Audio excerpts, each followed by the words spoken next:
Bienvenue sur Africa 24 dans cette nouvelle édition du QG News. Au sommaire, progression du taux de chômage en Afrique du Sud, des chiffres qui traduisent les difficultés de l'économie sud-africaine. Nous verrons que pour certains spécialistes, la trop faible croissance ne permet pas de créer les emplois dont le pays a besoin. Et retour sur l'enlèvement des otages de Boko Haram enlevés dans le nord du Cameroun le 27 juillet. Les recherches sur le terrain sont au point mort. Le renforcement des troupes au sol et l'amélioration du renseignement militaire sont imminents.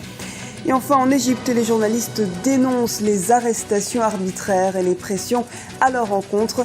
Les conditions de travail se dégradent. En 2013, l'Égypte avait été classée 3e pays le plus meurtrier pour les journalistes par Reporters sans frontières. En Afrique du Sud, le taux de chômage continue de progresser. Selon les derniers chiffres officiels, il serait actuellement 5 millions à la recherche d'un emploi, soit une hausse de 0,3% par rapport au premier trimestre 2014. En cause, la morosité de l'économie, la dépréciation de la monnaie nationale ou encore les mouvements de grève répétitifs dans l'industrie des mines. On écoute à ce propos Marianne Séverin, analyste politique. On parle d'une augmentation du taux de chômage, mais en même temps, on a une augmentation de gens qui travaillent, qui sont embauchés, ce qui est quand même particulier. Et on a toujours un système d'éducation inégalitaire, et la population noire est celle qui est la plus touchée. Il ne faut pas oublier qu'il y a une loi discriminante au niveau de l'éducation et de l'enseignement supérieur, et ce qui a fait que ça a donné un grand nombre de gens qui n'ont pas de diplôme. Donc, si vous n'avez pas de diplôme, vous ne pouvez pas accéder à des emplois qui demandent une certaine qualification, des compétences. Ce qui explique malheureusement ce taux. Mise en place de la première cour commerciale internationale de l'Afrique à Djibouti. Elle sera destinée au marché commun de l'Afrique orientale et australe. Objectif, trouver une solution au système judiciaire traditionnel au sein des États membres du COMESA. Plus de précisions avec Aminata Diak. Le Djibouti va créer la première cour commerciale internationale de l'Afrique. L'annonce a été faite par le ministère djiboutien du Commerce. Cette initiative a pour objectif d'apporter une solution au système judiciaire au sein des pays membres du marché commun de l'Afrique orientale et australe qui, selon les autorités djiboutiennes, accumulent de nombreux dossiers concernant les différents commerciaux. Pour notre pays, la CCI est considérée comme un élément clé qui va permettre la résolution rapide des différents commerciaux qui peuvent survenir dans le cadre de la circulation de plus en plus importante de marchandises à travers ces ports. Certains spécialistes estiment que la création de cette institution va permettre à l'Afrique de résoudre ses propres litiges commerciaux. La décision de Djibouti montre que l'Afrique est intégrée dans la mondialisation et qu'elle est capable, ne serait-ce que pour les pays de la COMESA, de résoudre un certain nombre de différends commerciaux concernant ces pays-là, mais concernant aussi ces pays-là avec le reste du monde. Et cette décision, il faut qu'elle soit l'objet d'une préoccupation et d'un regard absolument attentif de la part du reste de l'Afrique, parce que ça permet d'une certaine manière de mettre en place des institutions propres à l'Afrique. Tous les chefs d'État du COMESA ont donné leur accord pour la création de la cour commerciale. Ils ont également accepté la demande de Djibouti d'abriter le centre d'arbitrage du marché commun de l'Afrique orientale et australe. Les recherches pour retrouver les otages enlevés par Boko Haram ce dimanche 27 juillet dans le nord du Cameroun s'intensifient. D'importantes mesures ont été prises par l'État camerounais, notamment le futur déploiement de forces militaires dans la zone et des sanctions prononcées contre certains chefs militaires, comme nous l'explique Ibrahim Ndiaye. Vers le renforcement de la présence militaire dans les régions nord et de l'extrême nord du Cameroun.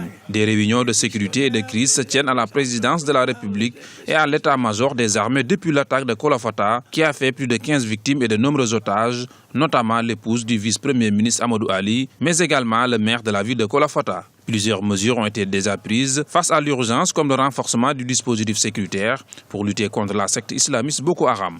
Des sanctions ont été également décidées par le chef de l'État Paul Biya à l'encontre de certains chefs militaires. La version du gouvernement, on peut dire, elle a été prompte pour une fois, peut-être parce qu'il s'agit de questions sécuritaires. En général, le gouvernement camerounais prend son temps avant de réagir. Là, ça s'est fait tout de suite. Donc, les responsables, les unités militaires ont été relevés de leurs fonctions. Les lieux sécuritaires doivent être permanents, doivent être renforcés. Maintenant, il y a effectivement une menace sérieuse avec ce Boko Haram là, dans la partie septentrionale du pays.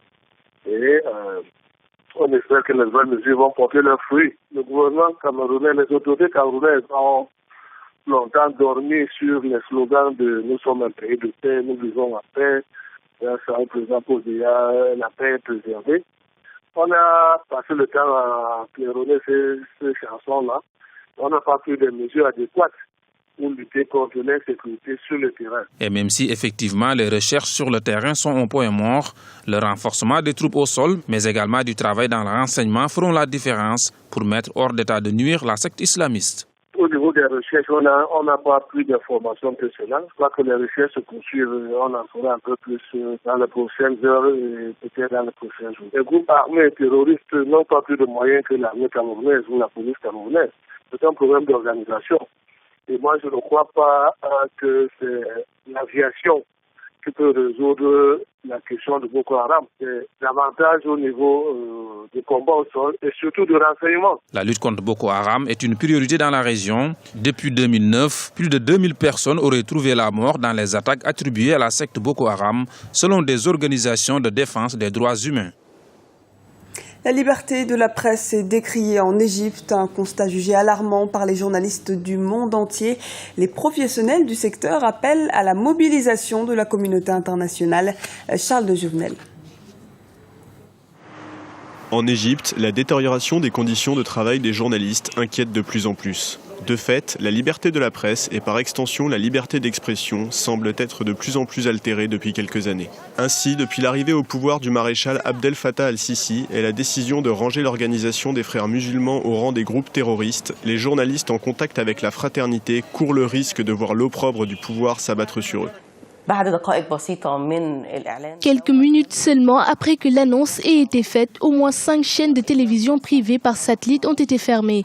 Des journalistes et le personnel qui y travaillaient ont été arrêtés. C'étaient des chaînes privées détenues par les frères musulmans ou d'autres groupes islamistes qui avaient soutenu le régime Morsi.